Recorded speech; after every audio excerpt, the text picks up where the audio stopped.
लोग आप और हम मिलके कॉन्सेप्ट्स क्लियर करेंगे और साइंस को एकदम बना देंगे इजी। तो जब भी नया सब्सटेंस मिलेगा, क्या मिलेगा? नया सब्सटेंस मिलेगा, तो उस रिएक्शन को हम लोग क्या बोल देते हैं? Chemical reaction. क्या बोल देते हैं? Chemical reaction. केमिकल रिएक्शन सबसे पहला फॉर्मेशन ऑफ प्रेसिपिटेट। ये फॉर्मेशन ऑफ प्रेसिपिटेट का मतलब क्या है? प्रेसिपिटेट का मतलब होता है कोई भी इनसॉल्युबल सब्सटेंस जो रिएक्शन में या प्रोसेस में फॉर्म हो रहा है। तो हेलो स्टूडेंट्स, तो कैसे आप सभी लोग? आप सभी का स्वागत है फिर से एक नए सेशन में, जहां पे हम लोग आप और हम मिलके कॉन्सेप्ट्स क्लियर करेंगे और साइंस को एकदम बना देंगे इजी। तो आप सभी का स्वागत है क्लास 10th की इस पहले वीडियो में, जहां पे हम लोग डिस्कस करने वाले हैं क्लास 10th का first chapter, that is chemical reactions and equations. अब बच्चों को इस वीडियोस में, इस चैप्टर में बेसिकली रिएक्शन से डर लगता है। सर कितने सारे रिएक्शंस हैं, सर कितनी सारी इक्वेशंस है, सर बैलेंसिंग क्या होता है, sir types of chemical reaction, ऐसे बहुत सारे बच्चे बेसिकली इसमें डाउट लेके घूम रहे होते हैं। कोई दिक्कत वाली बात नहीं है, हम लेकर आ चुके हैं एक पावर पैक सेशन आपके लिए, जहां पे आपके सारे डाउट्स, आपके सारे कॉन्सेप्ट्स, आपका सब कुछ एकदम क्रिस्टल क्लियर हो जाएगा। ठीक है, तो that is our first chapter, chemical reactions and equations. तो सबसे पहले हमारे दिमाग में यही चलता रहता है basically, what is chemical reaction, कि आखिर केमिकल रिएक्शन क्या होता है। ठीक है, तो केमिकल रिएक्शन समझने से पहले हम लोग क्लास 9th की एक चीज रिकॉल करते हैं। क्लास 9th में जहां पे हम लोगों ने पढ़ा था chemical change versus physical change. याद है आप में से किसी को? क्लास 9 में हम लोगों ने पढ़ा था केमिकल चेंज और फिजिकल चेंज। केमिकल चेंज मतलब कोई भी एक ऐसा चेंज जहां पे एक न्यू सब्सटेंस फॉर्म हो रहा है विद न्यू प्रॉपर्टीज। जैसे फॉर एन एग्जांपल जैसे रस्टिंग ऑफ आयरन। तो रस्टिंग ऑफ आयरन आपने पढ़ा था, रस्टिंग ऑफ आयरन किस में आता है? फिजिकल चेंज में आता है या फिर केमिकल चेंज में आता है? तो आप सभी को पता है रस्टिंग ऑफ आयरन किस में आता है? केमिकल चेंज में आता है। उसी तरीके से अगर देखा जाए टेयरिंग ऑफ पेपर, पेपर को फाड़ना, पेपर को फाड़ना किस में आता है? क्या केमिकल चेंज में आता है या फिजिकल चेंज में आता है? तो वो फिजिकल चेंज में आता है। तो हमेशा याद रखना, कहीं पे भी अगर न्यू सब्सटेंस बन रहा है तो उसको हम लोग बोलते हैं केमिकल चेंज। लेकिन अगर कोई भी न्यू सब्सटेंस नहीं बन रहा है तो उसको हम लोग बोलते हैं फिजिकल चेंज। जैसे एक बार एग्जांपल अगर मैं दूं आपको, तो जैसे कि एक था burning of would. Burning of would basically क्या है? Burning of would is a chemical change. लेकिन उसी जगह पे हम लोग बोलते हैं कटिंग ऑफ वुड। क्या बोलते हैं? Cutting of would. तो कटिंग ऑफ वुड क्या बन जाता है? कटिंग ऑफ वुड हमारा बन जाता है दैट इज फिजिकल चेंज। क्यों सर? देखो, वुड को जब भी हम लोग जलाते हैं तो जलाने के बाद हमें क्या मिलता है? ऐश मिलता है। That is a new substance formed because of burning of would. लेकिन अगर हम लोग वुड को काट रहे हैं तो काटने से पहले भी वो लकड़ी है और काटने के बाद भी वो लकड़ी है। तो जहां पर कोई भी न्यू सब्सटेंस, जहां पर कोई भी न्यू सब्सटेंस फॉर्म नहीं होता है उसको हम लोग बोलते हैं फिजिकल चेंज। और जहां पर न्यू सब्सटेंस फॉर्म होता है उसको हम लोग बोलते हैं केमिकल चेंज। जैसे कि यहां पे देखिए, ये है केमिकल चेंज और ये है फिजिकल चेंज। किसी भी चीज की अगर मेल्टिंग हो रही है, क्या हो रही है? मेल्टिंग हो रही है, तो वो क्या होता है? फिजिकल चेंज होता है। किसी भी चीज का श्रेडिंग हो रहा है, श्रेडिंग का सिंपल मीनिंग है टेयरिंग या फिर कटिंग, टेयरिंग या फिर कटिंग। तो कटिंग ऑफ पेपर है, शेडिंग ऑफ पेपर है, तो ये भी क्या है? फिजिकल चेंज है। यहां पर कोई भी न्यू सब्सटेंस फॉर्म नहीं हो रहा है, कोई भी न्यू सब्सटेंस फॉर्म नहीं हो रहा है। जैसे कि boiling of water, chopping of fruits या वेजिटेबल्स, ये सारे क्या है? फिजिकल चेंज है। क्यों? क्योंकि यहाँ पर कोई भी न्यू सब्सटेंस फॉर्म नहीं हो रहा है। लेकिन उसी जगह पर कंबशन, कंबशन का सिंपल मीनिंग है, कंबशन का मतलब है बर्निंग। ठीक है, यहाँ पे न्यू सब्सटेंस फॉर्म होते हैं, ऐश बनता है। रोटिंग, रोटिंग का मतलब कोई भी चीज खराब होना। ठीक है, फिर रस्टिंग, आपको भी एग्जांपल दिया, डाइजेशन, ये सारे क्या है, ये सारे के सारे हैं केमिकल चेंज। क्या है, ये सारे केमिकल चेंज है। क्यों केमिकल चेंज है? क्योंकि यहाँ पे कहीं ना कहीं न्यू सब्सटेंस फॉर्म हो रहा है। क्या फॉर्म हो रहा है? न्यू सब्सटेंस फॉर्म हो रहा है, इसीलिए हम लोग इसको क्या बोलते हैं? Chemical change. ये क्लास 9 का टॉपिक था जहां पे हम लोगों ने बात करी थी chemical change versus physical change. अब सर ये क्यों पढ़ा है आपने? क्योंकि इसी के बेसिस पे आपका ये चैप्टर बनने वाला है जहां पे हम लोग बेसिकली डिस्कस करेंगे, दैट इज केमिकल रिएक्शन। ठीक है, सो chemical change versus physical change में आपको कोई और दिक्कत तो नहीं है? ठीक है, तो चलिए आगे बढ़ते हैं, दैट इज केमिकल रिएक्शन। अब व्हाट इज केमिकल रिएक्शन? तो केमिकल रिएक्शन याद रखना, कोई भी एक ऐसा रिएक्शन या कोई भी ऐसा चेंज जहां पर नया सब्सटेंस फॉर्म हो रहा है, जहां पर नया सब्सटेंस फॉर्म हो रहा है। ठीक है, तो व्हाट इज केमिकल रिएक्शन? तो chemical reaction is a reaction, chemical reaction is a reaction in which new substance is formed with new properties। कोई भी एक ऐसा रिएक्शन जहां पे आपको नया सब्सटेंस मिल रहा है, क्या मिल रहा है? नया सब्सटेंस मिल रहा है with new properties, with new properties, तो उस रिएक्शन को हम लोग क्या बोलते हैं? केमिकल रिएक्शन बोलते हैं। जैसे एग्जांपल के तौर पे, एग्जांपल में अगर आप हाइड्रोजन को ऑक्सीजन के साथ रिएक्ट कराओगे, किसके साथ? हाइड्रोजन को अगर ऑक्सीजन के साथ रिएक्ट कराओगे तो ये हमको क्या बना के देगा? ये हमको बना के देगा वाटर। अब हाइड्रोजन क्या होता है? हाइड्रोजन होता है गैसियस, ऑक्सीजन क्या होता है? गैसियस। लेकिन जो हमारा वाटर होता है वो हमें कैसा मिलता है? लिक्विड मिलता है। कैसा मिलता है? लिक्विड मिलता है। तो देखो यहाँ पे हमारे जो भी सब्सटेंस थे वो सारे कैसे थे? गैसियस फॉर्म में थे। कौन से फॉर्म में थे? गैसियस। लेकिन हमें जो यहाँ पे सब्सटेंस मिला वो हमें कौन से फॉर्म में मिल रहा है? लिक्विड फॉर्म में मिल रहा है। तो ये जो प्रॉपर्टी है ये बिल्कुल डिफरेंट है, ये जो भी सब्सटेंस बन रहा है बिल्कुल डिफरेंट है, इसलिए हम लोग इसको क्या बोलते हैं? Chemical reaction. तो व्हाट इज केमिकल रिएक्शन? तो chemical reaction is a reaction in which new substance is formed with new properties. बोलो इतनी बात क्लियर है? यहां तक कोई दिक्कत? ठीक है, तो इसी तरह आपका दूसरा रिएक्शन हम लोग और क्या देख सकते हैं?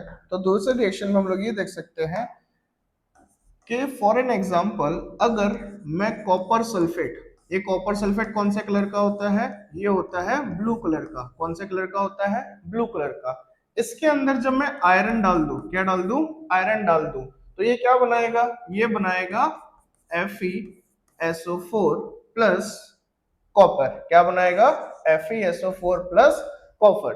तो ये जो यहाँ पर कॉपर सल्फेट ब्लू कलर का था, तो ये चेंज हो जाता है कौन से कलर में? रेडिश ब्राउन कलर में। कौन से कलर में चेंज हो जाता है? रेडिश ब्राउन कलर में। तो देखिए यहाँ पे हमारा जो नया सब्सटेंस बन रहा है उसका कलर कैसा है? Reddish brown. और पिछले वाले का कैसा था? ब्लू इन कलर है। तो हमेशा याद रखिएगा, जब भी न्यू सब्सटेंस फॉर्म होगा तो वो रिएक्शन को हम लोग क्या बोल देंगे? Chemical reaction. क्या बोल देंगे? Chemical reaction.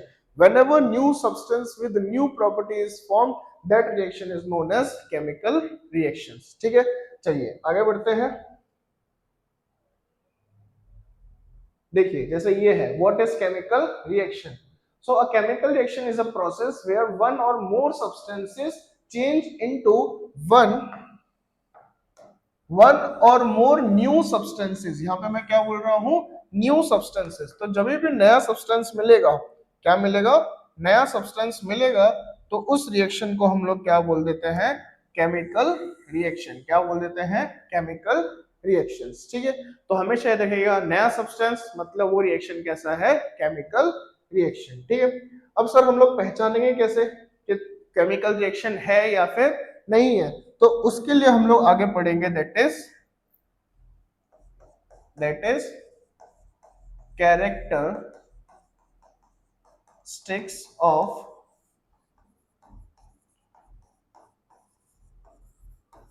केमिकल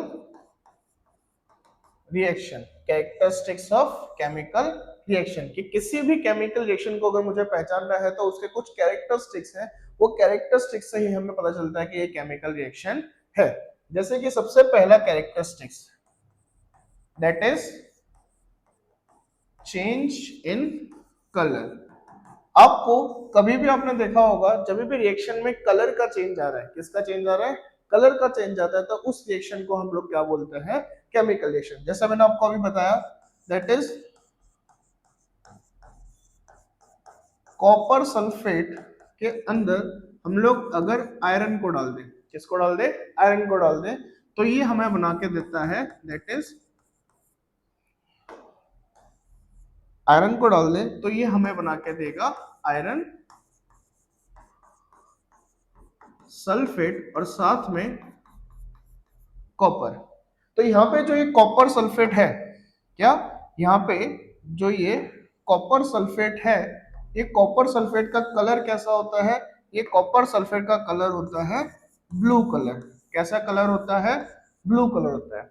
लेकिन हमारा जो ये आयरन सल्फेट है, ये आयरन सल्फेट का कलर आफ्टर रिएक्शन क्या हो जाता है, आफ्टर रिएक्शन हो जाता है रेडिश ब्राउन कलर। कैसा हो जाता है, रेडिश ब्राउन कलर हो जाता है। इसीलिए हम इस रिएक्शन को बोल सकते हैं कैसा रिएक्शन है, केमिकल रिएक्शन है। ठीक है, जब भी आपको दिख जाए चेंज इन कलर, कलर का चेंज होना, तो उस रिएक्शन को हम लोग क्या बोल देते हैं, केमिकल रिएक्शन। दूसरा आपको देखने को मिल जाए एवोल्यूशन ऑफ गैस। क्या मिल जाए, एवोल्यूशन ऑफ गैस। मतलब कभी भी अगर गैस फॉर्म हो रही है, क्या फॉर्म हो रही है, अगर गैस फॉर्म हो रही है तो उस रिएक्शन को भी, उस प्रोसेस को भी हम लोग क्या बोलते हैं, केमिकल रिएक्शन। जैसे कि आप लोग अभी सेकंड चैप्टर या थर्ड चैप्टर में पढ़ोगे एसिड प्लस मेटल, तो ये आपको बना के देगा सॉल्ट प्लस हाइड्रोजन। तो जो यहाँ पे हाइड्रोजन बन रही है, ये हाइड्रोजन यहाँ पे गैस है, क्या है, गैस है।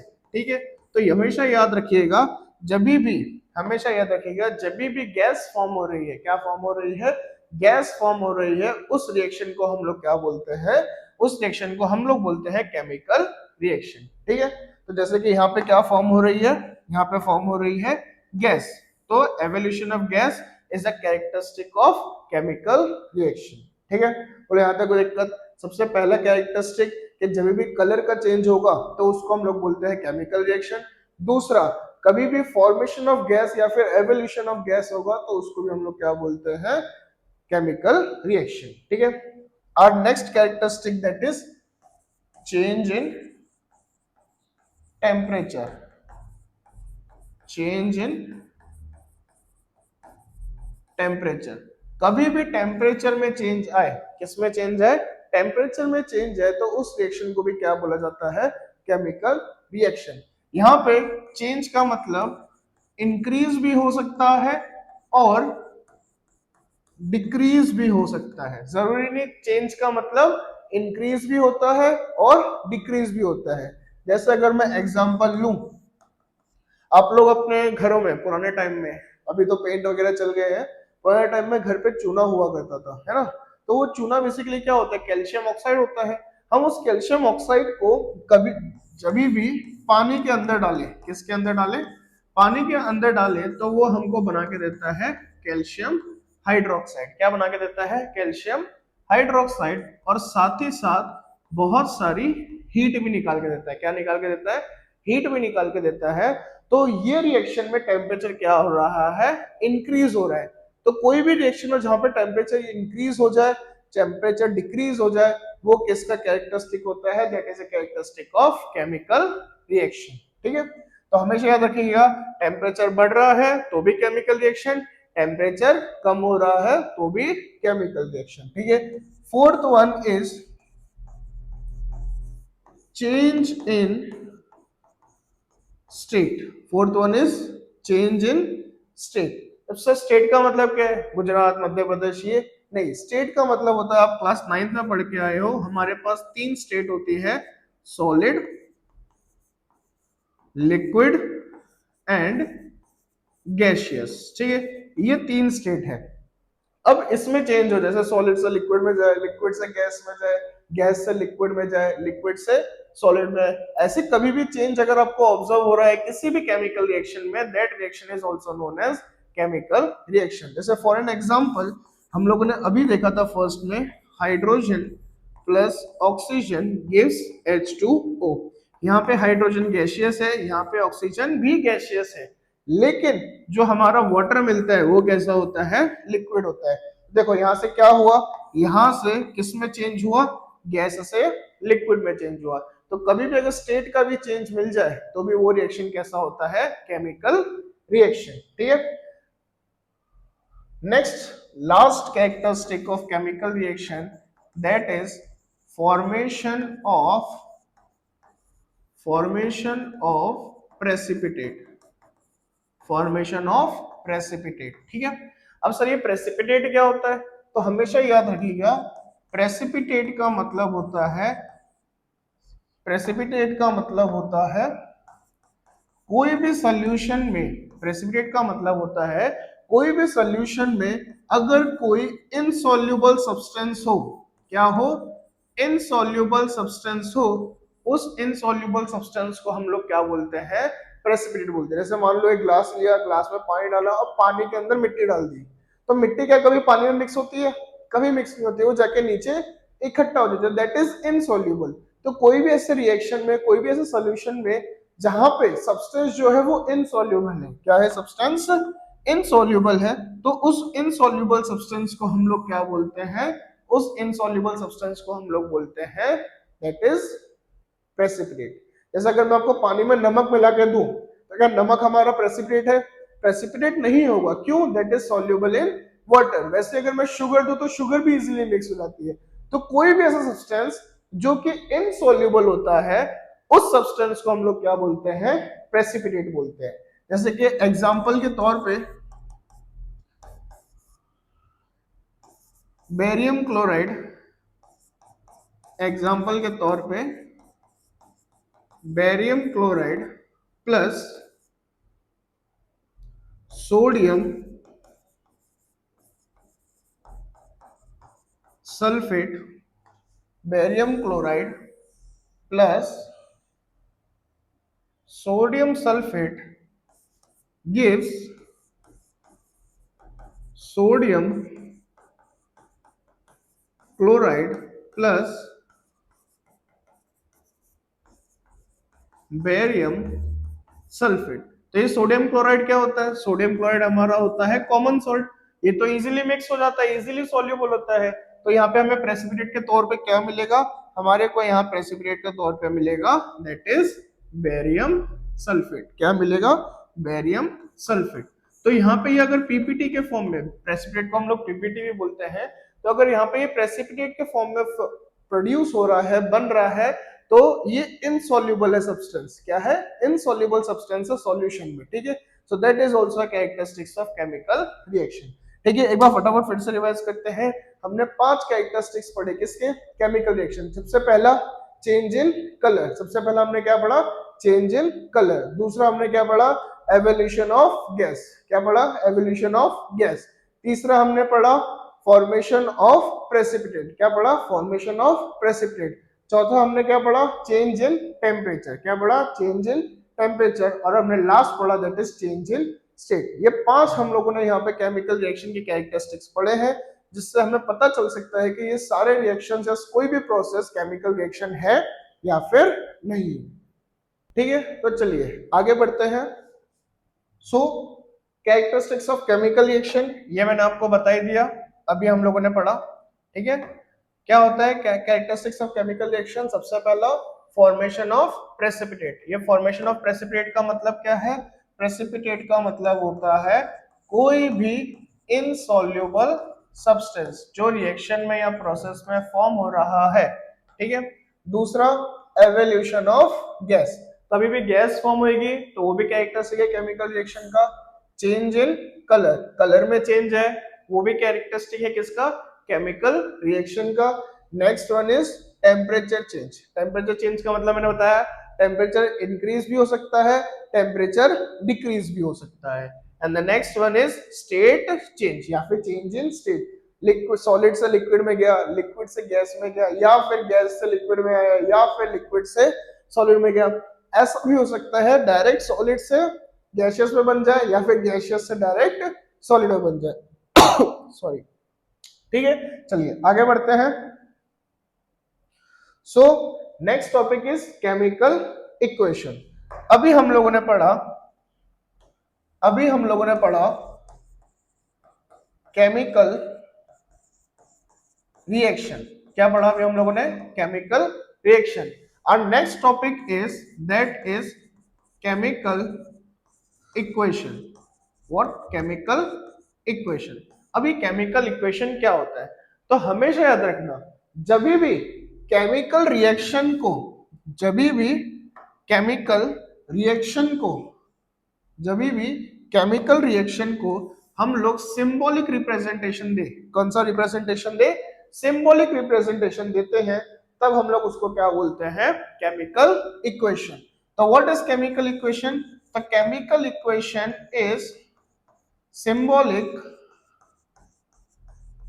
representation of chemical reaction that is known as chemical equation।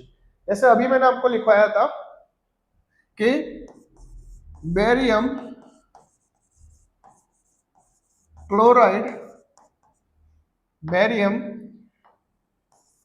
Chloride plus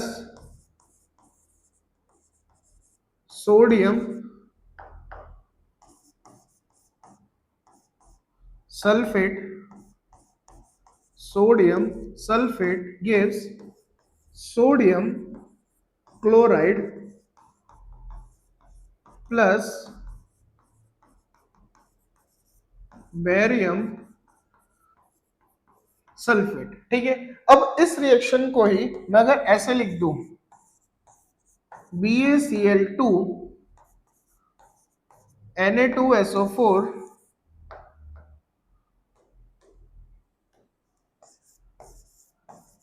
BaCl2 Na2SO4 gives NaCl plus BaSO4। तो हमारा जो ये पिंक में लिखा हुआ है, ये पिंक में एक्चुअली क्या है? ये पिंक में है हमारी केमिकल इक्वेशन, और जो ये व्हाइट में लिखा हुआ है, ये व्हाइट में क्या है? That is chemical reaction. तो जब भी हम लोग केमिकल रिएक्शन को सिंबॉलिक या फिर फॉर्मलेस के फॉर्म में लिखते हैं, तो वो हमारा क्या बन जाता है? That is chemical equation. तो यहाँ तक क्लियर है? तो किसी भी रिएक्शन को सिंबल्स में, फॉर्मूलेस के टर्म्स में लिखा जाए तो that becomes chemical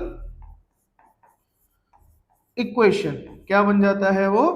chemical equation. ठीक है, तो हमेशा देखना। अब सर ये फॉर्मूलेस कैसे बनाते हैं? तो ये फॉर्मूलेस बनाना हम लोग सीखते हैं दैट इज क्लास 9th में। कहाँ सीखते हैं? क्लास 9th में। फिर भी कोई नहीं, पूरी कोशिश करूंगा यहाँ पे आपको समझाने के लिए कि कैसे फॉर्मूलेस भी बनते हैं। तो यहाँ तक क्लियर है तो आगे बढ़ते हैं। चलिए, ठीक है, तो दैट इज केमिकल इक्वेशन। तो what is chemical equation? The chemical equation that is simple representation of a chemical reaction with the symbols and formula. तो किसी भी केमिकल रिएक्शन को आप सिंबल्स और फॉर्मूलेस के फॉर्म में लिखो तो दैट बिकम्स केमिकल इक्वेशन। जैसे H2 plus O2 gives H2O, तो hydrogen plus oxygen gives water. ठीक है, तो उसी तरीके से हाँ, ये कुछ सिंबल्स में यूज करूंगा दैट इज एक्वस। AQ मतलब soluble in water, that means aqueous. इसको हम लोग क्या बोलते हैं? इसको हम लोग बोलते हैं एक्वस। क्या बोलते हैं इसको? एक्वस। ये पीपीटी अभी आपको समझाया। पीपीटी का मतलब है इनसॉल्युबल इन वाटर। क्या? Insoluble in water. एस का means solid, L means liquid, and G for gases. यहां पे मैं दो वर्ड और यूज करूंगा जिसको हम लोग बोलते हैं रिएक्टेंट, और एक को हम लोग बोलते हैं प्रोडक्ट। अब what is reactant and what is product? तो reactant are substance that participate in chemical reaction। ऐसे सब्सटेंस जो केमिकल रिएक्शन में पार्टिसिपेट कर रहे हैं उनको बोला जाता है रिएक्टेंट। जैसे कि यहाँ पे ये पूरा केमिकल रिएक्शन है, यहाँ पे ये जो है रिएक्शन के बाद है, लेकिन रिएक्शन से पहले तो ये दोनों काम कर रहे हैं। कौन सा सब्सटेंस है? Barium chloride, sodium sulphate. तो ये बेरियम क्लोराइड और ये सोडियम सल्फेट को हम लोग क्या बोल देंगे कि ये रिएक्टेंट है। क्या है ये? रिएक्टेंट है। लेकिन उसी जगह पे product are the substance which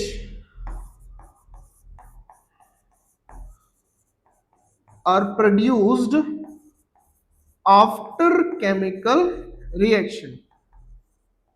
तो केमिकल रिएक्शन के बाद जो हमें सब्सटेंस मिल रहा है, क्या केमिकल रिएक्शन के बाद हमें जो कोई सब्सटेंस मिल रहा है, उस सब्सटेंस को हम लोग क्या बोलते हैं? प्रोडक्ट। जैसे अगर ये केमिकल रिएक्शन हम लोग पढ़ रहे थे, तो ये केमिकल रिएक्शन में ये सोडियम क्लोराइड और बेरियम सल्फेट है, ये हमें रिएक्शन के बाद मिल रहा है, तो इसलिए हम लोग इसको क्या बोल देंगे?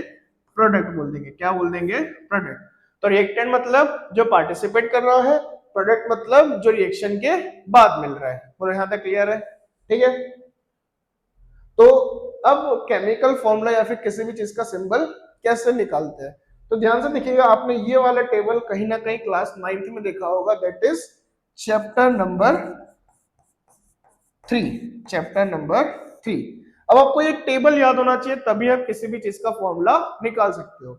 जैसे कि अगर आपको बोल दिया जाए बेरियम सल्फेट, इसका फॉर्मूला निकालो, तो कुछ नहीं, आपको इस टेबल में देखना है बेरियम कहां पे है। यहाँ पे बेरियम, चलो इसमें बेरियम नहीं है, मैं आपको बता देता हूं। बेरियम का सिंबल होता है Ba। क्या सिंबल होता है? Ba। और उसकी वैलेंसी होती है 2। क्या होता है उसकी वैलेंसी? 2। सल्फेट आपको यहाँ पे कहां दिख रहा है? ये रहा। तो सल्फेट का होता है SO4 और इसकी वैलेंसी होती है 2। दोनों को हमेशा क्या कर देना है? क्रॉस मल्टीप्लाई कर देना है। क्या कर देना है? Cross multiply. और ध्यान से देखो, 2 से 2 यहाँ कट हो सकता है, तो यहाँ पे बचेगा 1 1। तो क्या आ जाएगा? Ba के पास भी 1, तो 1 लिखने की जरूरत तो है नहीं, और SO4 के पास भी 1। तो इस तरीके से अब किसी का भी सिंबल या किसी का भी फॉर्मूला निकाल सकते हो। जैसे अगर मैं आपको दूं first, that is sodium chloride, तो आप इस टेबल में से निकाल सकते हो। सोडियम देखो Na, इसकी वैलेंसी कितनी है? 1। तो कुछ नहीं, सोडियम के नीचे Na वैलेंसी 1। क्लोराइड देखो, क्लोराइड ये रहा Cl, इसकी वैलेंसी देखो कितनी है? 1। तो Cl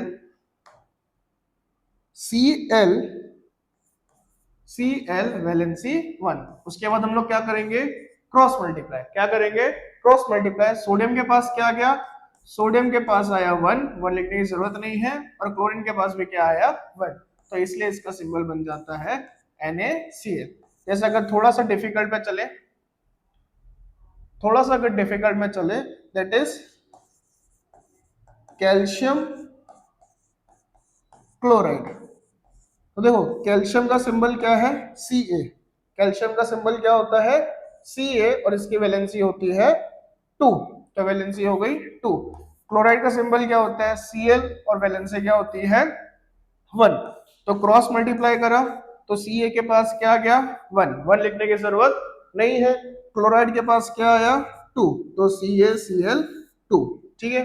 एक और थर्ड वन, अगर आपको देखना हो एल्यूमिनियम सल्फेट, किसका देखना है?